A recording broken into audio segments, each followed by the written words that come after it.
Hello and welcome to the Art Department podcast. We have a special guest this week as well. And before I'm going to say anything else, because this is really Emmanuel's connection here, I'm going to give it over to him. And he's going to introduce our guest in case you don't know him. Yes, Take it away. So, I actually never really asked you how to pronounce your whole name. Okay. I'm just going to say Mateusz for now, because that's what I'm calling you. I knew about his artwork a long time ago. I've seen, the artwork for many years. But when I went to Paris, I went to listen on the first day to the talks, and Mateusz's talk just kind of blew me away. I have to be honest, and I was super inspired, and it had some similarities. But it also, shaped my talk a little bit more after that. Because I went back to the hotel. I was like, oh, my God, I got to add some stuff. Because I was so inspired. And Stacy was super, super inspired by it. Everybody we knew were inspired. So we're so thankful to have you here to maybe discuss it a little bit more. And I just want to let Mateusz talk about, what he's, some of his background. For the people who may not know. And then we're going to jump into some other topics that we're going to talk about. But without further ado, Mateusz. Okay. And your full name, how do you pronounce it?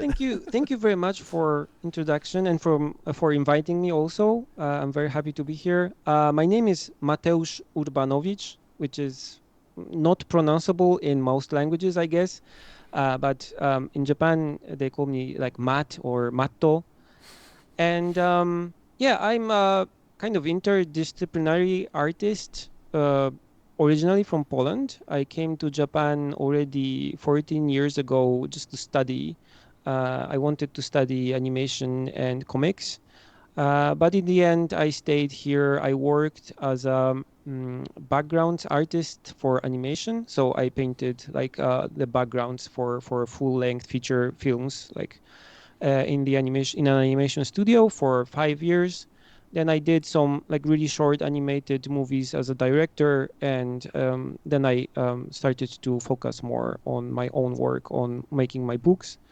I published few already. Probably the most known is Tokyo Storefronts, which is like a collection of watercolor paintings of stores in Tokyo, as the name suggests, that are disappearing from like the local city because they're old and people are going out of business or getting too old to run these shops. So I decided to paint and to draw them before they disappear completely.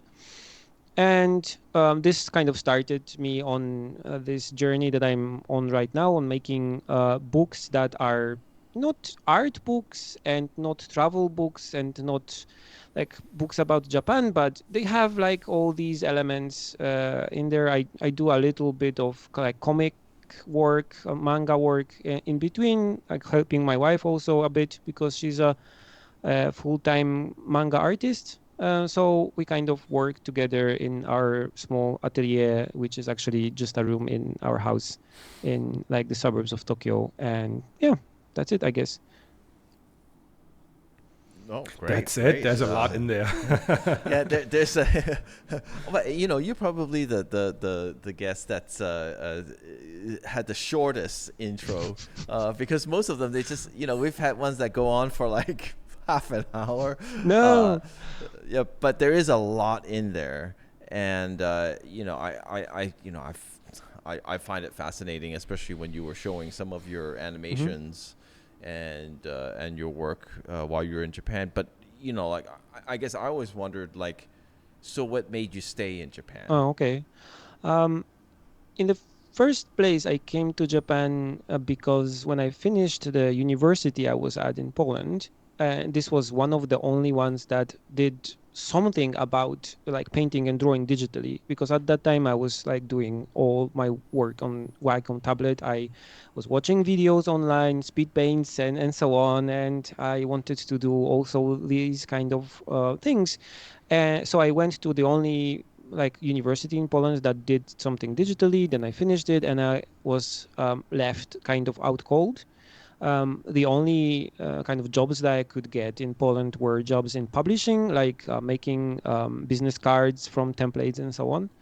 So I looked for any opportunity that I could find, and there was this scholarship that I could get from the Japanese government to go there and study, like do postgraduate in Japan. So I submitted my kind of portfolio and did tests and proved that I can speak English and so on, and went to Japan just for like 2-3 years probably. It was always like I'll just see what happens, and I stay there for half a year, and if it doesn't turn okay, I'll just go back. And then it was okay, so I'll stay there for a year and stay here for a year, and maybe I'll go back. And then when I finished my university, I did a short animated movie, and one of the animation studios in Tokyo was interested to in hiring me. So I went there, did again tests and painted some things for them so they can see if I can do the things,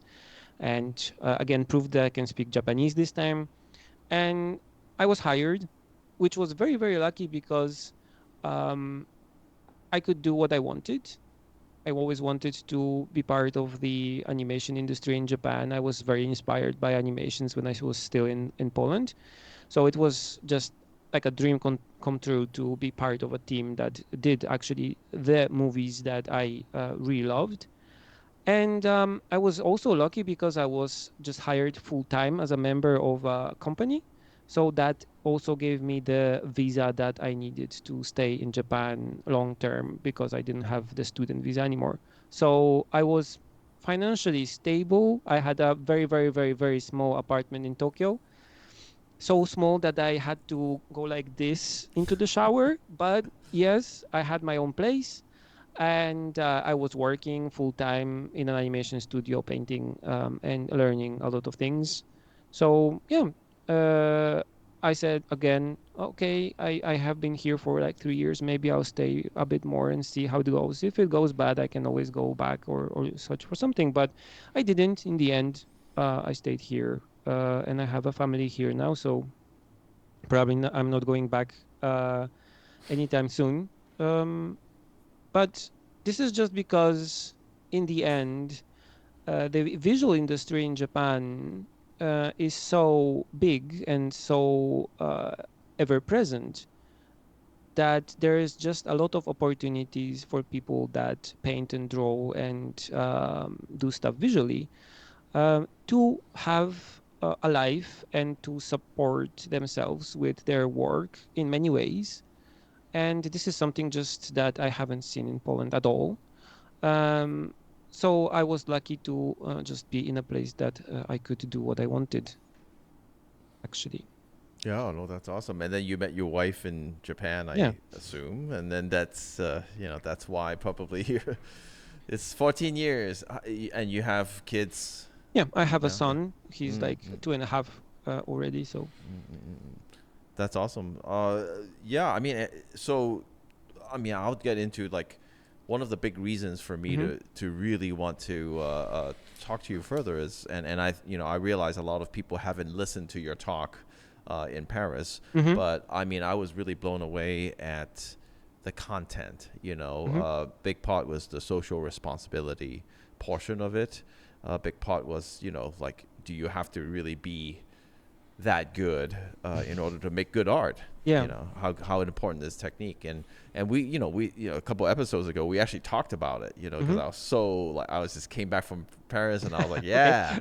um I guess my question is, what made you want to talk about that? hmm I actually had a second one. I had one that was just, the usual, or maybe not the usual, the kind of ego thing that I would like to do. So show my art and show how I do my things. And there are actually a lot of people that are interested in what tools I use and everything because I just get so many questions like this. So I know that that would be what people want also. And this is also a part of the talk that I was doing in Paris. I'm trying not to give the audience what they want, but what they need. So I thought that, okay, so if I'm going to speak about what I think artists right now need, and I myself also needed to be told and to learn, is this second thing. So the thing that is on my head a lot recently, because this is also a part of the book that I'm working on right now, the one with essays that I'm doing right now. But it's this thing about the good art, and it started in a very weird way because I was talking to my wife a lot of times, and I was kind of frustrated. I was just quit the animation industry, and I was trying to do my own work, and I didn't know where to go, and nothing that I did kind of seemed worthy and good enough for me.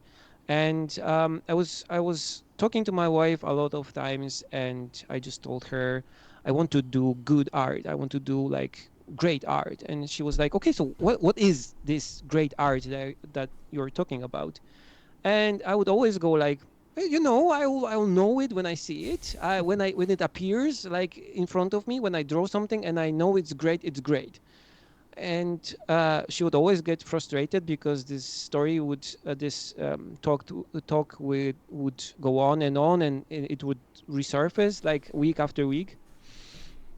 So she was like, no, you have to decide. You have to tell me what is this great art that you want to do, because you have to kind of have the light there, the lighthouse that tells you what to do with your career and with your time and with your energy. Um, you just have to decide. So I thought, okay, I'll just, you know, do what I always did. I'll get to my library of the animated series and movies and stuff that I saw when I was still in my 20s in Poland. And I'll get inspired and I'll just do great art and it will be perfect. So I started rewatching all these things, and I got really floored because most of the things that I saw, even though these animations were still technically good because they are on very high level, um, on the content side, I was like, I don't like this anymore. It doesn't ring any bells. I was really into it, but now when I see it as almost 40-year old person and with some experience in art, I don't think this is good art anymore. I have to take it out of my like great art case and put it into like a box, maybe like guilty pleasures or whatever. And I would not tell people, watch this or watch that. The shelves got really bare. So in the end, there were only few pieces that were left, and I started to think, okay, what is that kind of characterizes these animations and movies and books and so on that I think is great art and so on, and how I can make my art also go in this direction. And that's kind of stumped me for a long time. I think that's this kind of road that I started on, that I talked about in Paris in the end. Yeah, well, I mean, I'm really glad you did that talk and not the other one. Not that I'm not interested, because I actually think it's very interesting. You know, techniques are always interesting, but it's just, that talk really got me, and I was just like, I mean, that was kind of what there was, roughly some of the things I was saying, Mm-hmm. but you kind of made it very factual. Like, here's this graph, Yeah, yeah. and I was like, wow, that's really genius. Um, I I really like that graph. I don't remember the name. I'll have to check it. I'll just turn on my second computer right now, so when it comes on, I'll talk about it. But there's this graph made by a Japanese photographer, and he is an artist that I don't actually follow or anything. Just kinda, my wife read an article about him teaching his students um, how to do good photos. And what really struck me there was that he said that good photos and like technically good things are a completely different thing. Until that point, I was really focused on technique to get to the animation studio and to can stay there, not to get fired, and to get my animation backgrounds into the actual animation movie. I had to be very good technically and fast. And to make my books also, I had to paint with watercolors technically on a good level and so on. So I was really focused on the technical side. And I thought that what Japanese call jozu, so like technically skilled art, is the thing that I'm supposed to excel at, be fast, be jozu, so technically skilled. But what the photographer said in his graph, I'm really sorry that I don't remember his name,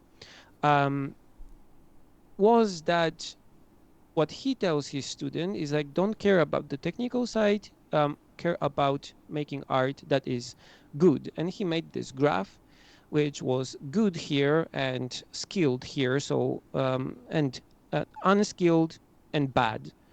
And this was like a very eye-opening thing for me, because what he used in his graph for the bad art was actually bad in the meaning of detrimental. So like bad for you, like, I don't know, drugs or whatever, or like bad fumes for car exhaust or something. So something that actually makes you worse. So I thought, okay, you can make art, according to this graph, you can make art that is technically skilled here, but at the same art is kind of on this end. So it's bad for you if you watch it, if you see it, if you read it, if you receive it. You are worse off than when you started. So I thought, okay, this is why I couldn't watch the animations that I liked when I was a teenager, because I actually now could see that even though they are technically well made and the characters move perfectly, there are nice explosions, big robots, and stuff is interesting and entertaining, I don't think that it's good for the people who watch it because of some themes and how story is plotted and the characters and what actually happens in the animation. So I could actually put it like somewhere maybe in the middle, or like in the detrimental part of the graph. And now knew that what I have to kind of aim with my art is on the good side. So here I don't care about so much about the graph of being like skilled or unskilled. I have to be just skilled enough to be able to translate into art the things that I want to say. And then what I should care about is this part here, to so be as well in the good part of the graph as possible. And that means that when someone sees my art, or read my book or read my comic or whatever, they are better off after finishing it than when they started. So it makes their life richer, better, easier, freer, any word positive thing that you want to put here, but positive kind of influence. Yeah, I really loved that. And that was the thing, was like I was glued to my seat, and then I was looking at Stacy, was like, "Oh yeah, this is good." And you know, Thank you. because the truth of it is, I was the opposite of that years ago. You know, it was Mm-hmm. all about technique. It was all about making your work, you know, like better technically. But Mm-hmm. I didn't really get into the feeling of it yet. And the good art was, you know, you don't, you know, I kept arguing with Stacy, like, you know, you have to be technically skilled. And I was like, you know, and she would be like, no, I mean, good art doesn't need that. As long as you can see that it's you know, it's what it's supposed to be, then it's Mm-hmm. good. And you know, the photographer's name, I think we actually mentioned it on the 2 episodes Yeah. ago, but it's fine. I Okay. mean, it's a very simple graph. It literally is a it's a cross. Um, uh, you know, and I, you know, I find that super interesting and inspiring. The other part of your talk that I found was really, it's something I haven't even thought about, is the social responsibility part of Mm. it. And it really made a lot of sense because, I mean, maybe I feel bad to say that I never really thought about it. I never really thought, oh, artists can affect the world. What you do does matter. The content of what you do matters. And it was the Mm. first time that someone, has shown it to me, and I'm like, oh, really made me think. Um, and One, maybe you can talk about that a little bit. yeah. One of the things that actually started this kind of line of thought for me here was the influence of how Japanese art shows the female figure in their art. I haven't talked about it so much in the Paris presentation because it was just too short and I didn't want to show some of the examples that I had to the public because it gets kind of graphic really fast. Mm, mm, And I talked a lot with my wife about how she felt when she was young, uh, when she was like watching all these things, like all the comics and the animations and so on when she was young, and how it influenced her. And like the influence was so big that I just couldn't ignore it. Thank you.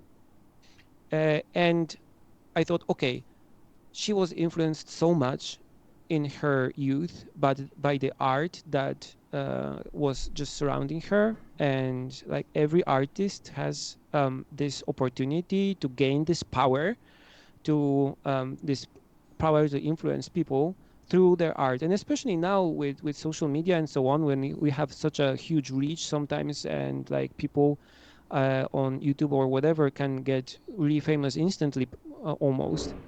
And we just like with my wife, actually we made together like small animations of people eating things. And it started with just like a silly idea. We just wanted to She just wanted to show some animations, like loop animations of people eating things and having really good time eating. It just, and we didn't have any sound for it or music or whatever, so we just recorded me eating actually with a mic. And I just went like "Nom, nom, nom," and eating pasta or whatever, and we just made some silly like 3-minute loops. And the the first loop got like 6 million views in like I think a week or something, and it went into the ASMR community and whatever, because it was very popular that at that moment on YouTube.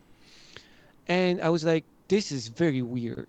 I feel kind of strange because the thing that we made just as a kind of afterthought actually was um, so influential on so many people that saw it, just looped it like hours and hours. Like I watched it for 10 hours. Thank you. And someone, really?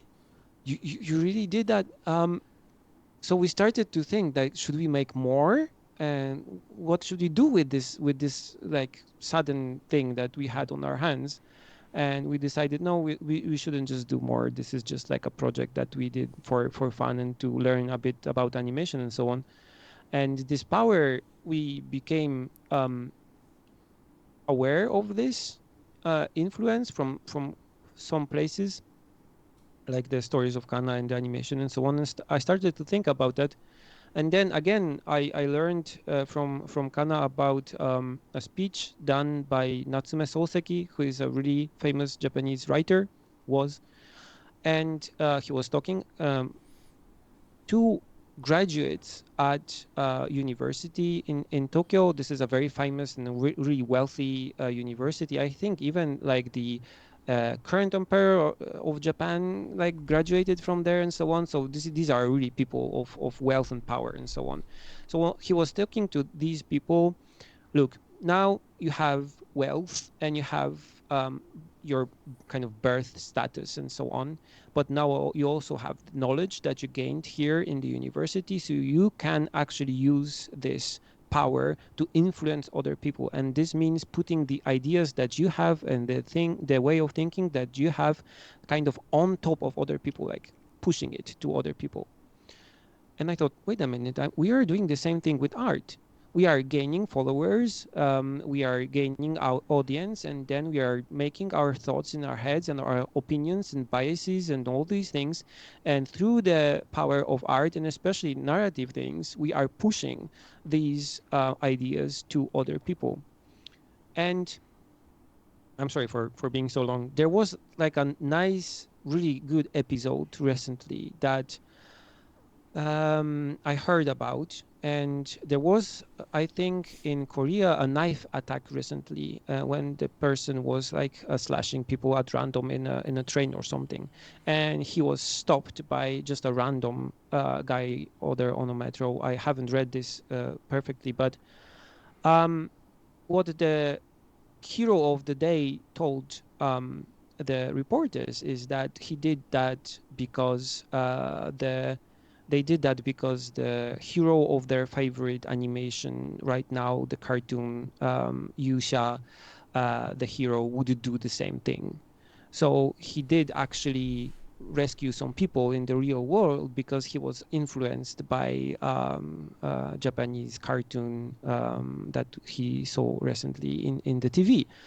So we have a lot of like these good and bad examples of people being influenced by art, and I got really uh, I connected it with this my with this graph of the good art and bad art, and I go, okay, so this part, the good part, will influence people in good direction, and this is something that I want to do, but I think that people who gain this power should have an obligation to do, actually, like a public obligation, responsibility, I guess.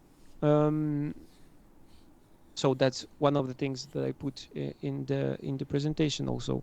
Yeah, I think that's. I mean, honestly, I think that's. Like I said, this is the first time I've really been confronted and having to think about it, and I think it's a really really good thing, and I would urge anybody to really think a little bit about what kind of art they do, and how it would affect other people, because I Yeah. think it does take thought. I know I will be doing that, from now on, thinking more about what I do, what I say is okay. Hmm. And I think the examples that you put, you had put some Japanese animation of, Ah, yeah. and I think it's right because those are very, um, sort of,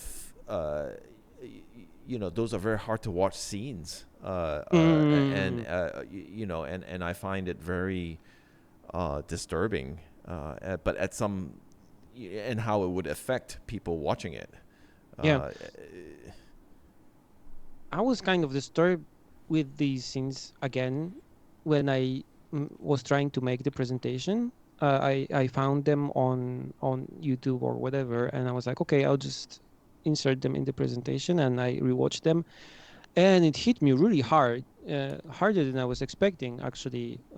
Especially the scene from the new Mamoru Hosoda's movie when the girl gets almost like punched in the face by a guy who is the like abusive father of a family. And the worst thing about that is that this scene only kind of served the story, so served the director to make a movie that's kind of catchy and maybe better entertainment.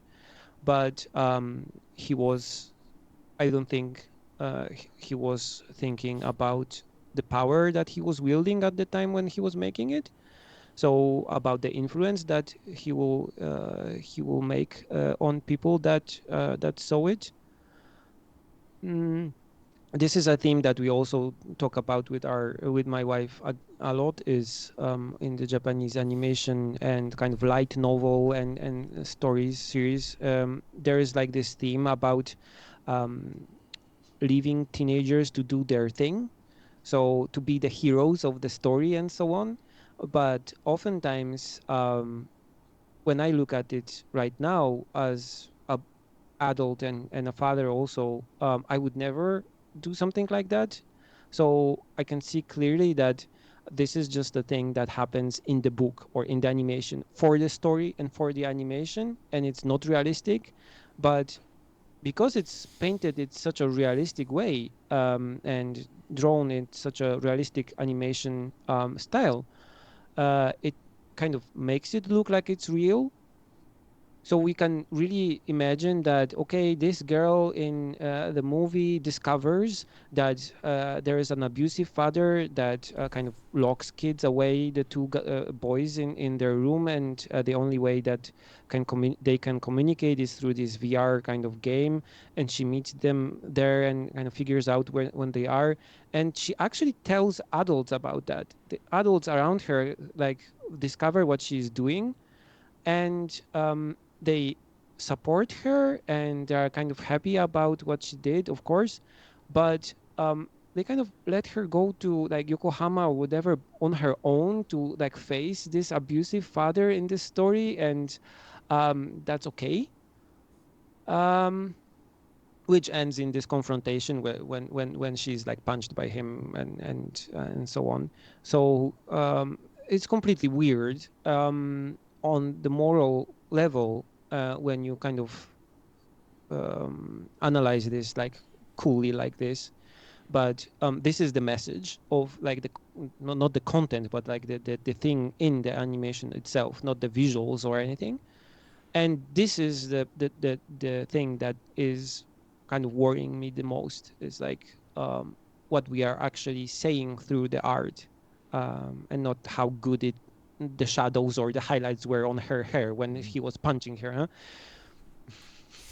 Yeah, that certainly doesn't sound good. But when I watched the examples, Mm-hmm. I was like, that really does make it really does make a difference and rings a bell, especially when you contrast it by when you were showing later on, a positive Yeah. example of, like you can do things that are very edgy and challenge a lot of really hard to look at subjects, but if you do it with intent and Yeah. Yeah. understanding, and not just, I want to fill a gap, or I want it for shock value. Mm-hmm. You're doing it with a really good reason. Then I think, I mean, it just made me think really, because you do have a responsibility. And do I know what exactly that means for me? I don't know. Um, but I also want to see what Jan's been really quiet as he No, I always mean, yeah. is. But I do you have anything you want to ask? In terms of touch a couple pretty hard subjects. Yeah. Yeah, yeah, there's a lot in there. I mean, I'm wondering sometimes, right? I'm trying to always kind of take a step back when it comes to these kind of topics in different cultures, where I'm feeling like, Mm-hmm. okay, am I bringing my like? I mean, I've been living in Asia now as well for almost close to 20 years, and I'm always kind of trying to be aware that maybe my frame of reference, my moral code is more Eurocentristic since I'm from Germany, and I should not like too quickly judge when things like, especially like when it comes to family values, family relationships, that I shouldn't be too quick to judge, because I'm bringing like a completely different value framework into this. Of course, you have like, I mean, that's not to say that like you're wrong or what's in the movie is wrong, or I don't know, right? But maybe you have a better ability to kind of judge that with well, you be able to talk to your wife about that and how it influenced her, right? So I know there's quite a lot of things in Japan that like are hair raising for outsiders to see, especially when they come from America or Europe. Especially if you kind of tend to go a little bit further in the past, like let's say like late Showa era, like 80s or 90s, where the stuff on TV is kind of, wow, hair raising, what happened in variety shows and how women were treated, and sometimes to this day still are. But I'm always kind of reserving my judgment on that, because I feel like, okay, maybe I shouldn't be the one, like, I don't know, like complaining about this online or anything, right? I would never do that. But it's definitely an interesting topic. So the perspective of your wife, how she perceived this kind of stuff, where I mean, she grew up right during this time, is very, very interesting. But I'm always wondering, how that kind of stuff is generally perceived in the larger population in Japan when they see this kind of stuff that is really whether it's sexual abuse or like power harassment or these kind of things. It's an interesting topic. That's a very weird thing actually, because in my experience, because some of the publishing houses that I was working with, they actually publish a wide variety of books and albums. And some of these books and albums are of, let's say, explicit variety with illustrations that I wouldn't put without their R18 mark or whatever. And even the main comic magazines for young people, like teenagers, if you just go to the konbini, to the regular store, a corner store in Japan, you have comics that are well known outside of Japan, and rightly so, because there are really good things. But there are weekly or monthly published in magazines that has what's called gravia on their covers. So just half erotic photos of just girls on the covers, and when you open it, there's few pages of these photos, whatever her name is on the beach, whatever her name is in the mountains or whatever, and then the comic starts. So it's you would imagine having the new Batman or Superman or whatever, but the front 10 pages are just the supermodel of the month, the teenage hot star of the month in her bikini, underwear and bikini, whatever. So when I talk especially to the female staff of the publishing houses and the editors and so on, they often tell me the same thing. Okay, we really don't like it actually. We don't like to publish these things. If it was possible, we wouldn't. But we have these ties with all these other companies and studios and publishing producing studios of the talent and all these models and so on that kind of work with us, and this is a very complicated environment and industry, and we just cannot do like this or like that, even if we want to. So there is this weird state of flux where a lot of people actually don't want to see things like this, but it appears anyway, because some companies and some producers somewhere think that this will give them advantage in terms of money and reach, and that's it. So when you have some commercials of the mobile games, they call it in Japan gacha games, so the games where you have characters and you have to randomly pay money and so on. A lot of these are quite explicit, and you can see them just on train stations and on trains and so on in many places. And even if someone doesn't like it, and it makes the news from time to time because they went too far with these, it kind of blows away and people get over it and so on. So yeah, it's a weird thing. There is this pervasive atmosphere of people not really liking it, but at the same time it's oh well, this is how it always was. Yeah. And it wasn't. I mean, we have, as you said, in the Showa, in the 80s and 70s and 90s, you had a lot of these really weird shows that abused a lot of people of many different kinds, and Japanese TV kind of went over it. They stopped doing it. They changed the conduct. The anime industry and the manga industry is also changing a bit, especially where you have like the creators like my wife or someone when they are doing their own things and they don't have these huge like corporations over them being like sell, sell, sell. They can do their own comic that talks about their own values and morals in their own way and publish them. And we are getting more and more these examples of great, like especially comics that are just about old people, about queer people, about all kinds of people being drawn as real people, not as characters, but as real people that have depth and feelings and can get hurt. And when someone like flips their skirt to see their pants, they get angry and not go like ah ha ha like you had in like the all the animes of old. Oh, you rascal, you know. No, I know you not you know you rascal. You get arrested in the metro if you do an upskirt with a cell phone or whatever. Even if you are like CEO or like I think last week Oh yeah, all right, a yeah. professor of Yeah. the Osaka University got arrested. Mm.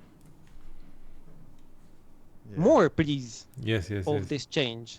I mean, Yeah. to kind So- of bring it back to a more global frame of reference, right, for everything, is that what you said was like on the graph on the good side, right? Of course, I agree with that, Yeah. right? But it feels like, and this has been going on forever, right? That everything that is popular and or more easily distributed and more easily goes viral is all the stuff on the bad side, right? Everything that has to Yeah. do with outrage, everything that has to do with Yeah. scandals and bad things and like wars and everything, right? That has always been the most popular items in newspapers, then on news websites, and now everything on social media, everything where people complain and outrage in general is just kind of what makes the world go round, right?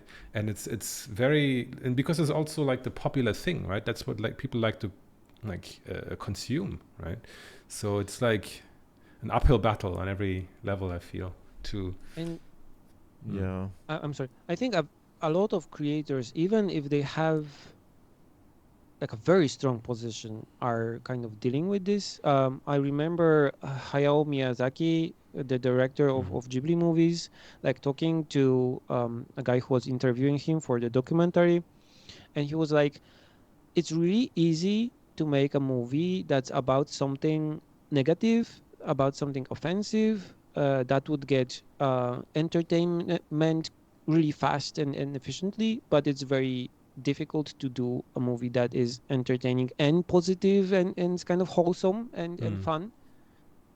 And I was like, yeah, that's right. You can make some explosions or like Earth being frozen or overrun by zombies or whatever doomsday scenario you can think of, and it will make a blockbuster movie. But making a movie that's like wholesome and nice and still entertaining enough to be sellable is more difficult. So yeah, there's this problem of the impact, I guess. Yeah, it also leads me to think about, maybe you're not even needing to go global, but just thinking about my own art, like it is easier to sell extreme drama than it is to sort of show love or positive things, and it makes me think a little bit, so for sure. But I actually wanted to ask you, because I didn't know this. This is going off a little bit, but so you were in animation and you were, in a studio. How? I mean, as I understand it now, you're kind of just doing your own books and things Yeah. like that. How did you just sort of decide to do that? Was it? When I was at the animation studio, the process was very, let's say, automated. There would be a layout, a sketch that someone already drew, and I would also get some photos and some references and maybe some other backgrounds that someone else already did for this scene, and I would be told, do this. And for a few years, that was okay because I was still learning. I was trying to be as fast as the other people and kind of fit into the team and so on. But when I started to see that I really didn't have much chance to develop in any way uh, in the studio, I thought, okay, I'll just do my own things. So I started to, in my free time, try to write some stories, try to design some characters, try to do some storyboards and animatics and stuff. And I even showed it to the animation studio staff. And I was like, I was doing this kind of thing. But their main answer was, how do you sell this? What do you want to sell? What's your target audience with this? What's your they didn't care about much about like the message or whatever. They cared about like the resale value and so on. So I was like, okay, I'll just do my own things. And I started to paint watercolors because I enjoy it. I started to do like scenes of interesting places that I saw in Japan, and I got inspired by the stores that I saw around me in Tokyo on my walks and do things in my free time. And I started to post them online, and I was like, okay, just people are enjoying this. This is fine.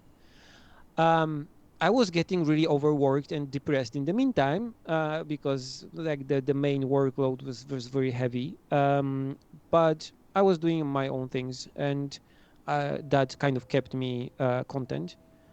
And then I actually got a message from a publisher, and they were like, okay, we are making a book with various artists from the animation industry that make backgrounds, and we'll want to feature your own illustration in this too. And I was like, okay, this is awesome, because there was like Yamamoto Nizo there, and so on, and all kinds of interesting people from the industry. And I was like, okay, and we want to pay you. I was like, okay. And I went to the animation studio. I was like, there's this publisher that wants to pay me for making this one illustration for the book. Can I do it? And they were like, nope. So I was like, okay, I'll do it for free then. And you can buy me some, I don't know, paper and watercolors or whatever if you want to. And the publisher was like, fine, we'll do this. And then like few months later, they were like, you know what? You have these illustrations of the stores that you make and stuff. Would you like to make a book of it? And I was like, yeah. I went to the publisher and the animation studio, and I was like, okay, I would like to make a book with this publisher. They want to make a book, and I was like, no. So I quit. Almost like cold turkey, or like half a year. No, it's like a few months, because I was doing like a small project in the animation studio. I was actually watching some videos, I think, of Jake Parker on online, and he was talking about like becoming a freelancer and what do you have to become a freelancer, and he was talking about like having enough like money saved to like be able to survive for like a year or something, and have enough like followers to be able to sell your thing, and have like something lined up for the next half year, so you know that you can survive, and so on. And I was like, I have this, and I have this, and I have this, and now I'm married to my wife, so I have my visa too. And I was like, okay. And I just went and started to do my own things. Um, and the most like surprising thing was that when I left the animation industry, the first job offer that I got was, do you want to direct animation? Wow. So something that I couldn't do in the animation studio, because they just were not interested. Like someone outside of the animation studio came and was like, we have a like short animation that we want to do. Uh, just do you want to direct it? And I was like, yeah. So uh, I had this opportunity, but mostly I ended up doing my books. Well, that's really great to hear, because I think a lot of people will wonder like, for a lot of people, they, they're at a job and, they've got this other passion, and, it's always like, no, no, no, I can never make money from that. Mm. It's going to just be a side thing, but a lot of people don't realize that, well, maybe that could be your next thing, you know. Yeah. I would like to just say that if you're happy at your main work, and even if it's not your passion, and if it makes you a stable income and you're kind of content with it, just keep your art as a hobby. That's not a, or like a pastime that you are doing. That's not a bad thing. I think it's one of the kind of romantic images that are completely overblown right now that we have, is like, if you're an artist, you have to earn with your art, and you have to be like a known on YouTube and on social media, and have income from your art only, and don't compromise and so on. And I think it's again one of the images that are a bit false right now, especially. Um, if I felt good at the animation studio, that with the work that I was doing, I would probably stay there. But I wasn't comfortable there for many reasons. But yeah, it's just my way of doing things. But yeah. No, that's great. I don't know if you have questions, but I had one more thing we wanted to dive into, Okay. John. I don't know. You go ahead. You go ahead. You go Yeah. ahead. So we talked a little bit about at the beginning that you were talking about you've gone completely open source. Yeah. I want to hear about that. What do you mean by that? Um, I was interested in like open source software and like Linux and all kinds of things like that from way, way, way, way, way back. And I started as a IT guy, a computer scientist, and learned until my like 20s, like programming and stuff mostly. So I was always interested in open software and alternatives to Windows and Apple and things. I moved to Apple because it was very useful, and it was faster and it was easier, and I just wanted to paint pictures. So I moved to Apple, and I used Apple for almost all my career and like Adobe things. But the more I have been using it, the more I felt a bit cramped inside of this like very nice but still walled garden that they made, with all the apps being kind of Apple things, and like Adobe, I paying for Adobe monthly, and like the user agreement licenses being changed on me all the time, and all this kind of weird stuff with AI also started. And I'm like, okay, this month, actually, in just a few days, there will be like the Apple conference, and everyone is saying like, okay, they will also show AI stuff. When I look at how much AI is pushed by Microsoft, and even Adobe was like first telling everyone was like, oh no, we're just using our own files and stuff. But it looks like they're pushing AI more and more. And now when you open Photoshop, it's not like, let's paint a nice picture. It's, no, let's generate a nice picture. It's like, it just pushes like the thing you prompt like straight in your face. And it's like, are there any other solutions? What do I need actually? And I was like, okay, if I draw a picture with my watercolors, or just make a comic, I scan it and I edit it. I need really basic things like layers and some effects, some adjustments, open big files, maybe I turn them a little bit, levels and so on. Just basic things. Can I make it in Krita, for example, which is a free open source painting application? And I installed it, tested it, and I was like, well, I can do it. But it's like using it on a MacBook, it was a bit half-assed. So I was like, I'm going full. I bought a PC. I actually made a PC for the first time in like 20 years from parts by myself, just put it together, bought a nice monitor, installed Fedora on it, which is like a kind of Linux, and installed Krita, installed Inkscape, installed Blender, which still doesn't work so well on my setup, but I don't use it almost. So mostly like Krita and stuff. And also, Firefox, stuff for the internet, stuff for writing, Obsidian, some software that I bought actually that also works on Linux. I'm thinking about like the DaVinci Resolve and so on. And you know what? It works. If I want more memory for my PC, I can just buy a memory cube for like $200, put it inside, and it runs faster. If I want a new CPU, I can install a new CPU. If I want more hard disk, I just put it inside and it works. I don't have any AI things that like co-pilots and stuff that nag me. The software is free. If I want to open the same file on my other laptop or whatever, it works.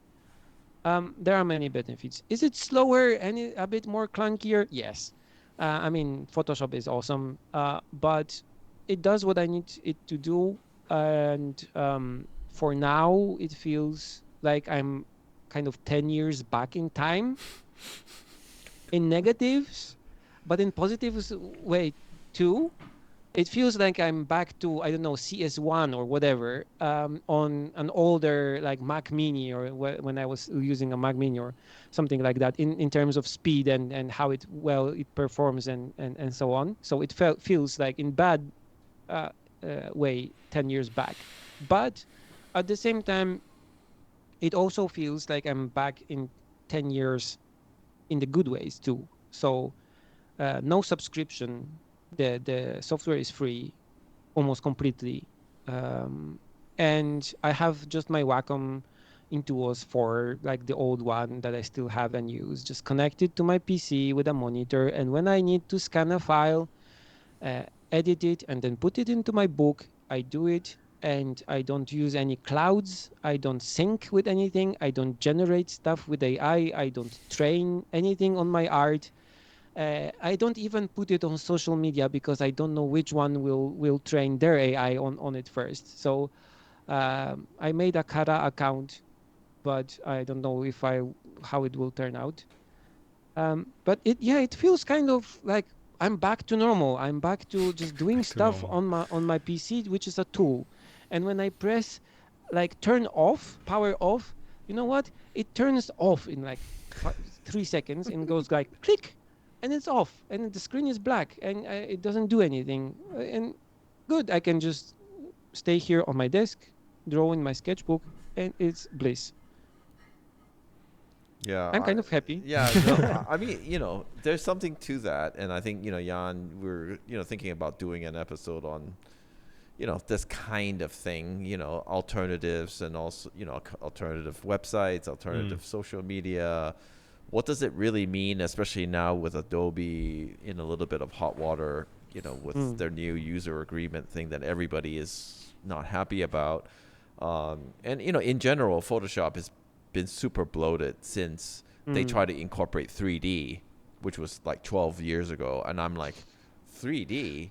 Why do you need 3D? It's Photoshop. But I can appreciate that, there is something there to sort of step back a little bit in technology, because everything is, we were just talking about Skype, you're using Skype, but it's telling you, Copilot, AI, all this stuff, and I'm tired of it. I open Photoshop and that stupid bar generate something. Yeah, so I know exactly what you're talking about. Yeah. As soon as I open Photoshop, the new one, I just like deactivate everything to make it look like CS1 kind of level, right? You can still do that. I don't know how long they're going to allow people to do that, but my Photoshop looks like it's 10 years old, even though underneath it's still the modern one. But I think definitely something we need to dive into. But it's good to know that people are looking for alternatives. And they're not afraid to sort of, get their hands dirty and see if there's a better solution out there. And there are alternatives, right? And there are alternatives. I mean, there's a graphic that someone put out basically for everything, like Premiere, Photoshop, everything. There is an alternative. It's just a matter of whether you want to go down that road or not, or It's a yeah. pain. It's a definite pain. My wife always tells me like I'm glad I have you because I don't have enough time and nerves to just test all these things and configure it and do things and experiment. I kind of like it. Mm. I'm like, this kind of guy who will test like 28,000 pens to like choose the perfect one. And with computer, I don't like give up so easily when something doesn't work. I try to go the other way and try to some other solutions. And if you kind of get this mindset that maybe it will not work on the first click, on the second click, but on the third click it will, then yeah, there are solutions that can work and work well and are kind of more open and free and welcoming, I guess. Yeah. Well, I think it's great, and I think this is one of those things where hope people will take a look into it, and maybe we will take a look into some of the alternatives, and I know I will for sure. Jan, anything else you want to ask? No, I think it's a good point to kind of wrap things up with this topic. So I don't know. I don't have any more questions. So I think yeah, go ahead. Anything else you want to talk about, Mateusz? Yes. Anything you? I don't. I think that maybe in terms of art in general, right now, doing things simpler is better, I guess, in terms of digital stuff too, and like where we upload them and where we share them and things. Maybe we should kind of look at making things simpler, than more kind of entertaining and bloaty and explodey.